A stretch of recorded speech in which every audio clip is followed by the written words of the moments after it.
Hi, my name is Phil Sever. I am the owner and partner at Sever Storey Walker. We are a law firm that does eminent domain only for landowners. And today we're doing a video series where we kind of go through some questions that our clients would typically have about eminent domain or the eminent domain process. And joining us today is Maggie McAndrews. Maggie is one of our new employees, and so she's learning about eminent domain. I think in the same way a lot of you landowners would learn about eminent domain by asking questions. So she's prepared some questions, and then I'm going to act as her attorney and answer some of those questions that she has about eminent domain. And hopefully everybody finds this helpful. So Ms. McAndrews, go ahead. Well, my first question is, can you just explain like a little bit about just what is eminent domain? Yeah, so eminent domain is the power of the government to take land. And eminent domain has been around for as long as there's been a United States of America. Even before then, has roots in Old England, where the state needs to do certain things. The government, the state, utilities needs to do certain things like build roads, install parks, infrastructure for power and power transportation, these things that serve sort of the public good, public benefit. And sometimes they need to take land in order to construct these things. So where there's been a huge population increase, let's say in some place like Atlanta, they need more roads. So the government needs to take more ground to build more roads. Where we see the need with all these large wind farms in the West, where we need power to come from the West out to the East, like electrical power. Power utilities are given the power to take land in order to install power lines. And the same thing for pipelines and all sorts of even local roads, like small cities and parks and everything else. But it's their power to take land. Condemnation, you'll hear about condemnation sometimes in conjunction with eminent domain. Condemnation is actually is the process. So every state and even the federal government has a process whereby they take property. And condemnation is that process. Eminent domain is the power, condemnation is the process. My next question is, how long have you been practicing eminent domain law? I think I took my first eminent domain case about 20 years ago, but we have been exclusively doing eminent domain work for about the last 12 years. And we've done it all over the country. We have cases active right now in as far west as Oregon and even on the East Coast in Virginia. But most of our work happens to be in the Midwest. We have a lot of work right now in Illinois. We have a lot of work in Georgia. And of course, Indiana, Ohio, and the surrounding our kind of home base. But I've been doing it for a long time, seen a lot of cases, probably well over 1,000 eminent domain, maybe even 2,000 eminent domain cases. I kind of lose track over the years. But yeah, done it for a long time. Awesome. And then I guess a follow-up question to that would be, what is your past success rate in cases? Oh, yeah, that's another good question. So if we take a case,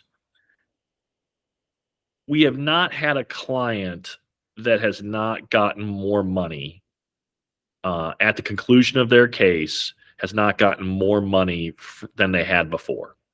So where we've taken a client all the way to the conclusion of their case, we have 100% success rate. 100% success rate. My next question is, this can kind of be like a long answer, but can you just explain a little bit just how the process would look like from starting and sort of going through? There's kind of sort of a general, so I can speak generally because you might be watching this video in other states, and every state has a slightly unique twist on how they do the process. But in a very general sense, it all starts with an offer. So typically you'll have an offer will show up from whoever's taking the property, whether it's the state, whether it's the city, whether it's a utility. They'll show up and make you an offer, and they'll say, look, we're taking this much ground and here's how much money we want to pay for it. And that kind of starts the process. And it's at this initial stage where it's really good to get attorneys involved, because now that it made you an offer, you know exactly what they're going to take, you know how much they're paying for it. You can now really evaluate whether that compensation is fair or not. You can also evaluate whether they actually have a right to take, whether the thing they're doing is actually a public purpose or not. But like for purposes of this conversation, we'll stick to compensation. Now we have a chance at this offer stage to kind of know what they're offering, and we can evaluate whether it's enough. My experience, in almost every case, it's not enough. I would say whether you hired an attorney or not, negotiate a little bit with the condemning authority. They'll always pay a little bit more. And sometimes you can get a little bit more extra money on the table, don't need an attorney to do it. But there's a lot of cases where that compensation is wildly wrong. I mean, we just settled a case where the offer was $150,000. We ended up getting $330,000 for our client. I mean, they were over 100% wrong, right, in that case. So this evaluation phase is kind of our first part. We evaluate the case, and then we decide if the case can be settled or not at this level. It's unlikely in a lot of cases, unless they're utilities, that you can settle the case early. A lot of cases have to go to court, and then there'll be a court process, and that court process might be sort of unique to every state. But in most instances, the state is allowed to put a bond down, which means that they can begin working on their project. And this bond can take a variety of different forms, but it's typically some type of bonding process. And then the state or the utility or the city can go forward with their project, and we then fight about compensation. So we gather expert evidence and testimony to create our narrative for our clients on what they should be paid. And then the case is either settled at mediation or settled in more traditional fashion, or we go to trial, and the jury then decides what the compensation is. Okay. And then my last question, you kind of answered this a little bit with the process and stuff, but it's just going into a little bit more about how the compensation is determined and like what are the factors.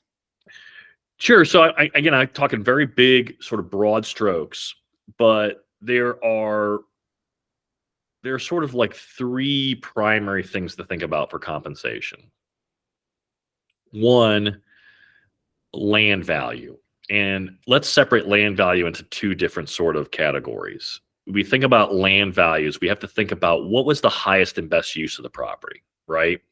So a lot of times you might see a condemner, somebody that's taking the land, come in and say, well, the highest and best use of your property is agricultural. Well, agricultural values are some of the lowest values that you can find for land on a per acre basis.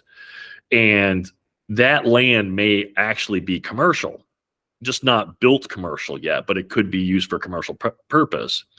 And so the highest and best use, the use that produces the highest value for the landowner, which you're entitled to under the law, the highest value that is available to the landowner, could be commercial.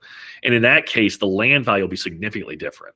You might have a $10,000 land value that is, with commercial, $100,000 an acre. So we want to look at highest and best use very carefully. Second part of land value, you want to look at the before and the after. So you might say in the before condition, this piece of ground, land, could be used commercially, or it could be used in a certain way. And after, because of how they change the property, its shape changes, or its access changes in some way, the land can't be used that way. So the highest and best use changes, kind of comes back to this highest and best use concept again. Maybe it was commercial, and after they take part of it, it's not commercial anymore. And this produces a damage, or we refer to as a residue damage, or the change damage. So before, your 5 acres might be worth $500,000 commercially, but in the after, we could only use it, let's say, for industrial, and it might be worth $250,000 as industrial ground. And so we have to measure the difference between those two states, the state before and the state after. And that's where residue damage comes into play. Or with a power line, where a power line is going through an agricultural field, right? And it's a brand new power line. There's no other power lines on the property. And we have to look at, say, well, it changes how much the property's worth. If we had 50 acres of just bare ground and we're selling for $10,000 an acre, we put a power line on it. How much does that land sell for now? Does it sell for $9,000? Does it sell for $8,000? Because it's impaired in some way, and we have to then measure the difference between the before and after again. And then even with total takes, where you have your properties fully taken, you really have to look at, again, that highest and best use calculation where the land value is right. So valuation is very nuanced. I guess that's a long way of answering your question. Land valuation is extremely nuanced, and it really takes an experienced attorney, appraiser to go in and extract that nuance to find where the real true value of the property is for the landowner. Yeah, that definitely breaks it down a little better and makes it make sense. Yep, that's cool. Anything else? That's all I got for today. I will say a lot of landowners will ask how I get paid. Do you care how I get paid? Yeah. Can you let me know? So the way our firm gets paid is we work on it mostly, I'd say with 99% of our clients, we work on a contingency fee basis, which means we only get paid if we add more value to the case. So I'll give an example. Let's say that you were offered $100,000 and we take the case and we get you $200,000. The $100,000 is yours to keep. We don't take any piece of that, but we would take a percentage of what we added to your case. If we don't add any money, well, then we don't take any percentage. We don't make an attorney fee. And that's why we do a really careful analysis. Like early in the case, if you come to us and you say, hey, Phil, I want you to take our case, I'll do a really thorough analysis to decide if it's a case where we think there's value in it, because that's how we get paid too. And that's the nice thing about working with us, is that we're going to be really transparent with you about what your case, and does your case have value, because we don't want bad results. We don't want to take clients and get bad results for them or get no result for them. We want to take clients that we think we can help. And so we'll be really transparent with you on whether we think your case is valuable if you come to us and have an initial review done. Well, hopefully everybody at home found this really helpful. We'll do a series of these videos. I think we'll probably do 3 or 4 of these different types of videos where we talk about questions that landowners have. And as Maggie learns more, she'll have more questions to ask as we kind of develop the series. If you do have any of your own questions, feel free to reach out. All I do really all day is answer landowner questions, and I'm happy to talk to you and chat about your individual problem. You can reach out to me at 317-575-9942. Ask for Phil Sever. You can also reach out toll free 888-318-3761 or phil@landownerattorneys.com, and we'll put the email address and contact in the notes below the YouTube.